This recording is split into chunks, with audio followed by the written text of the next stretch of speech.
read 12 books, which equaled 4,803 pages, and now I am in a reading slump.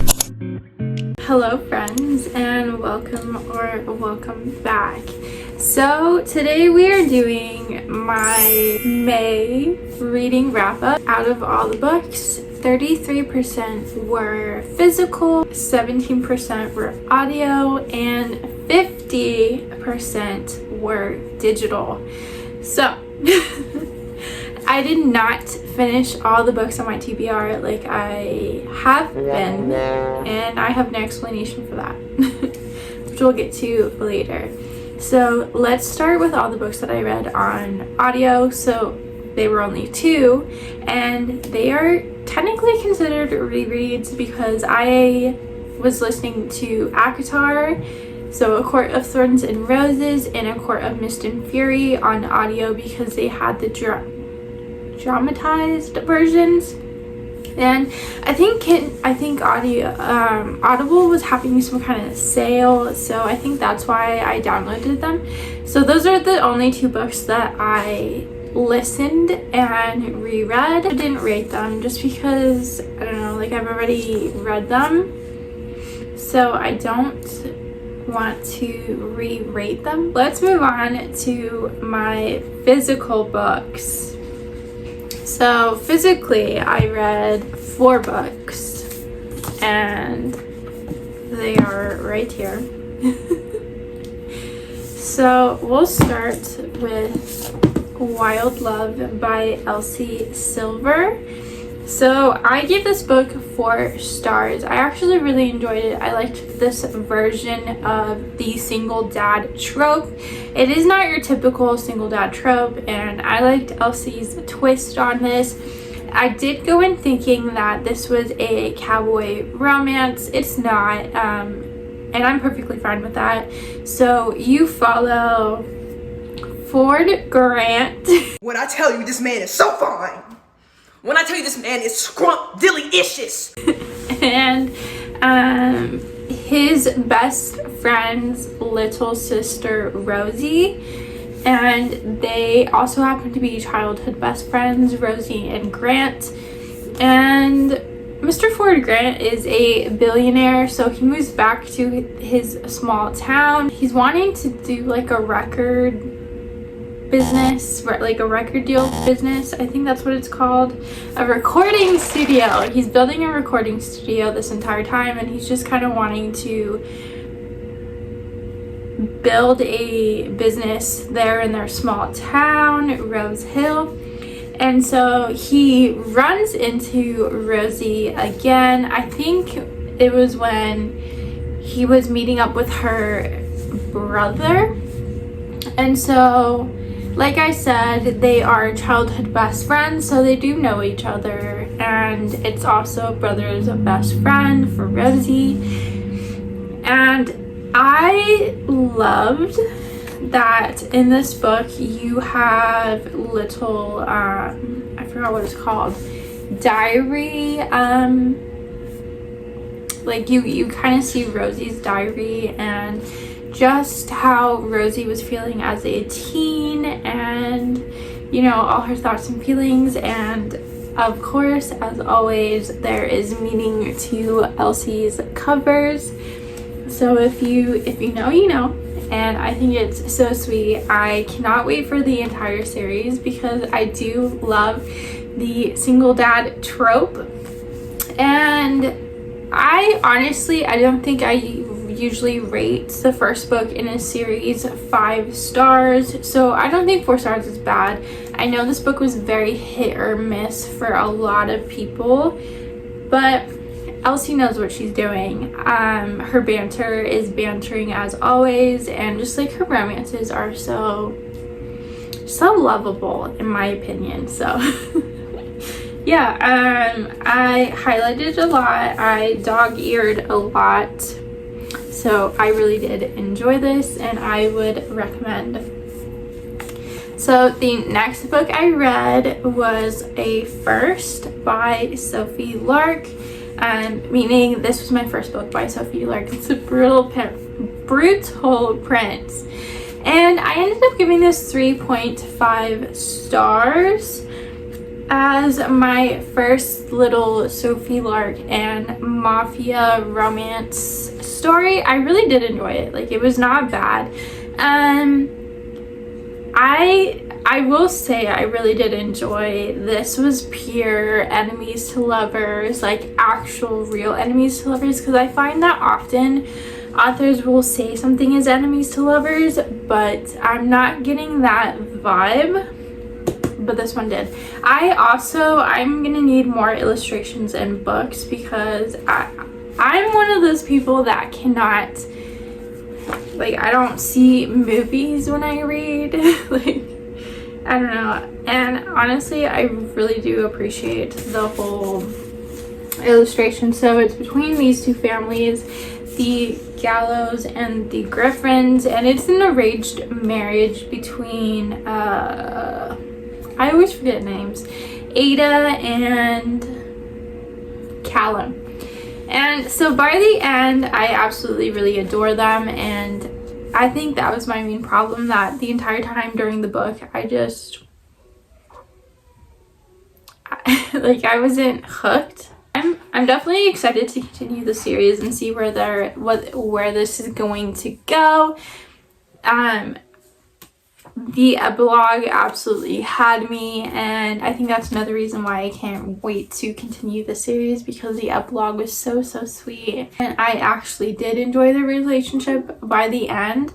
It's just the whole in between, I don't know.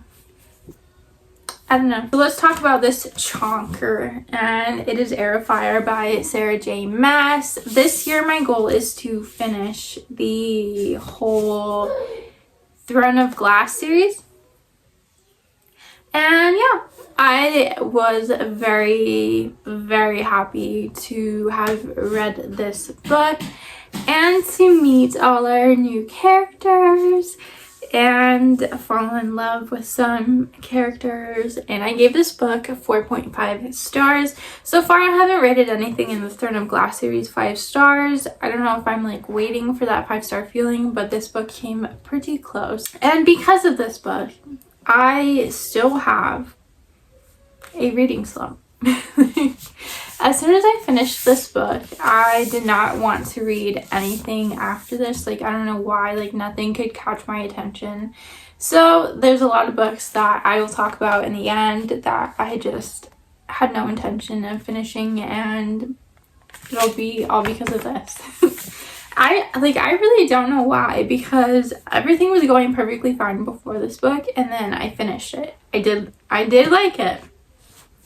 And just like nothing was very intriguing, and I don't know if it's because I didn't immediately continue with the series.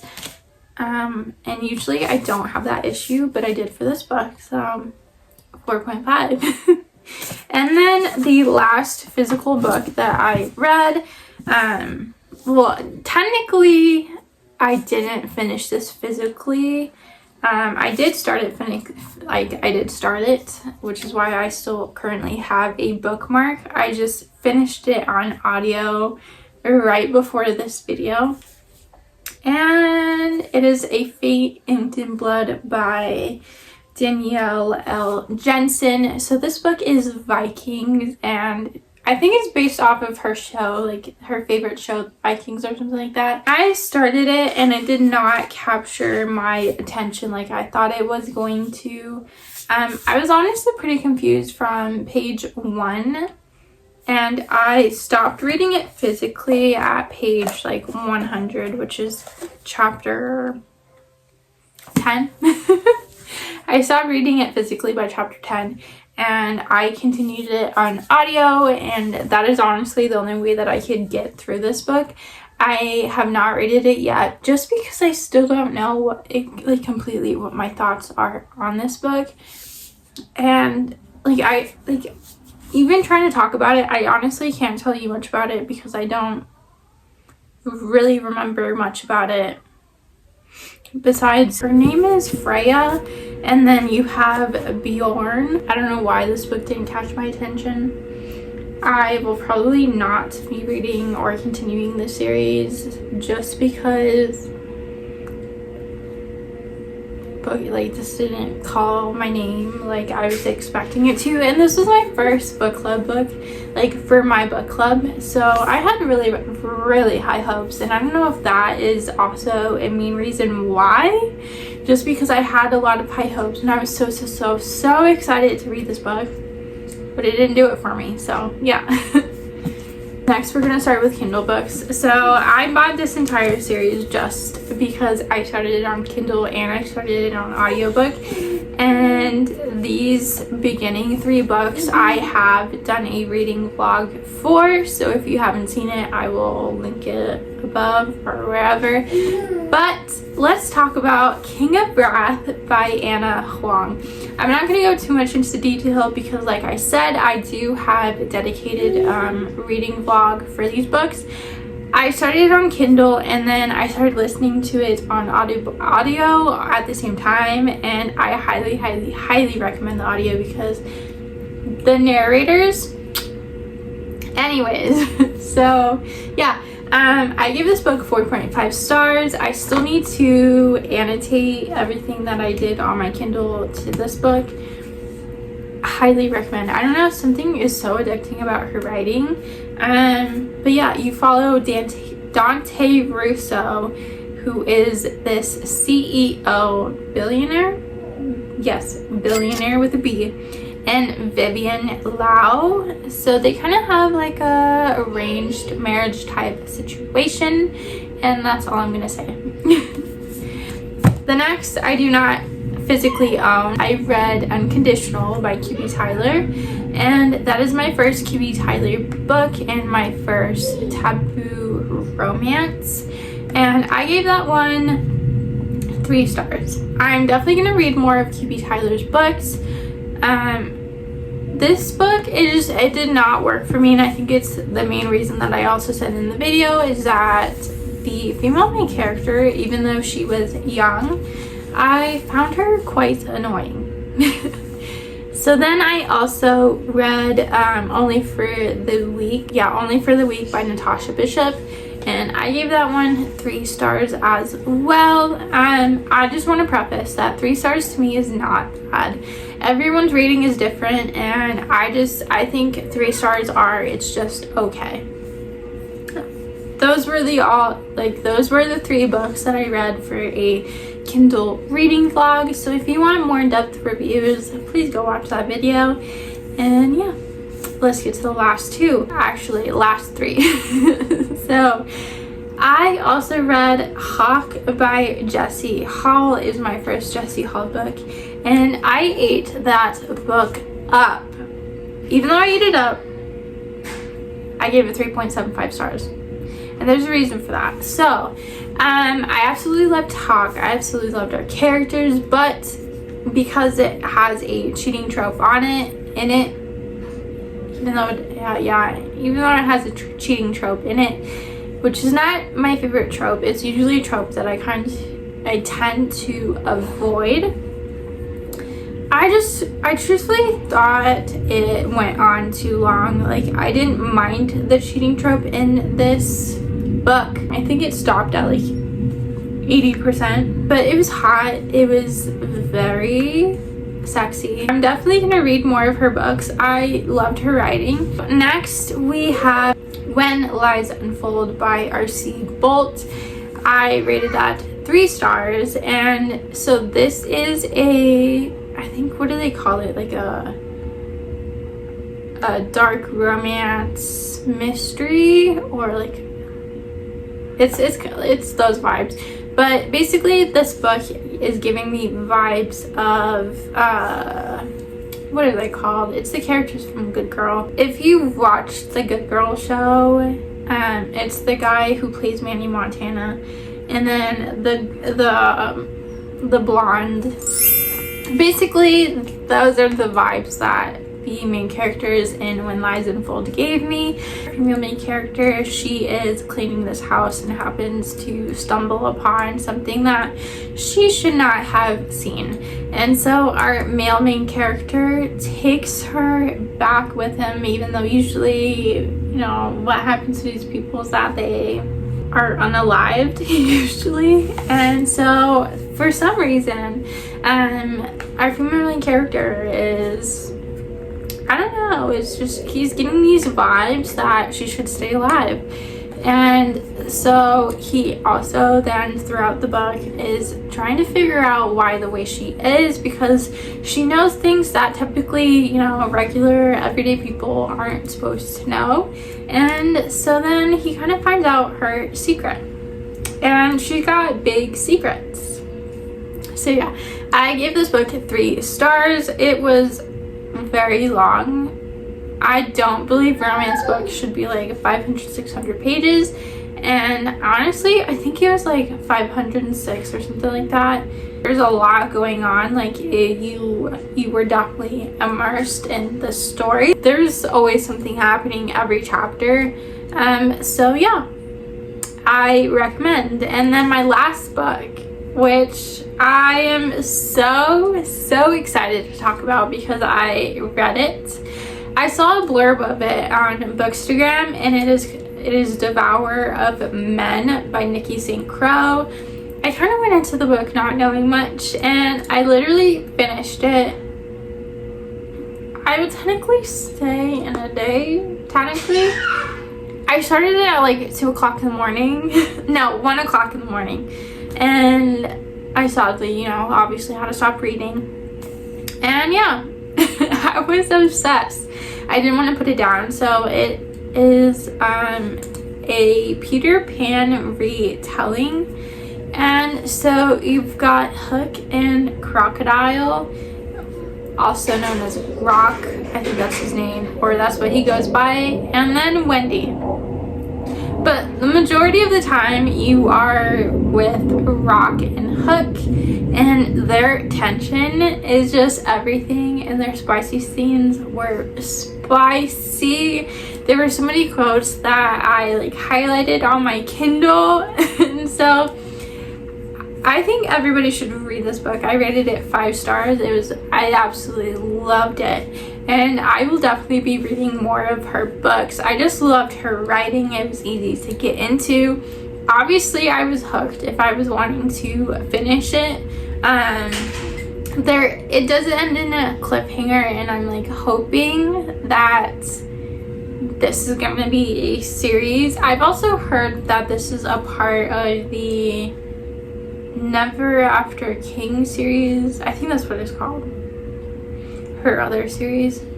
I don't know. I can't tell you. This is the only book I read by her, and I ate it up. So that's all I can say. I know I promised you guys that I would read this book this month. It just did not happen. It did not happen. I tried to read it after Heir of Fire, and like I said, when I finished Heir of Fire, everything went downhill. And yeah, I did not get very far, to be completely honest. I think I'm only on chapter 12, 13. I don't know. If I would have finished this, I would have been in an even worse reading slump than I already am. I wasn't as hooked. So I think I'm going to do a specific reading vlog for all of my ℙ𝕝𝕤 books and just tackle them all at once and try to find an ℙ𝕝𝕤 book that I love. Even though I'm not that far in, I don't think it's going to be a 5-star. Those were all the 12 books I read, and my average rating was a 3.81. Honestly, I need to check my other months to see if that is higher or lower than my usuals. And I did get those statistics from Storygraph. So I use Storygraph and Goodreads like at the same time. I just like seeing my Storygraph, like my pie chart. I love seeing that, and then all the statistics. If you have read any of these books, let me know your rating down below. Let me know your favorite books of May. And yeah, that was it for today's video. I love and appreciate you guys. If you liked the video, please like. If you want to subscribe. And yeah, I love you guys. I will see you in the next video. Bye.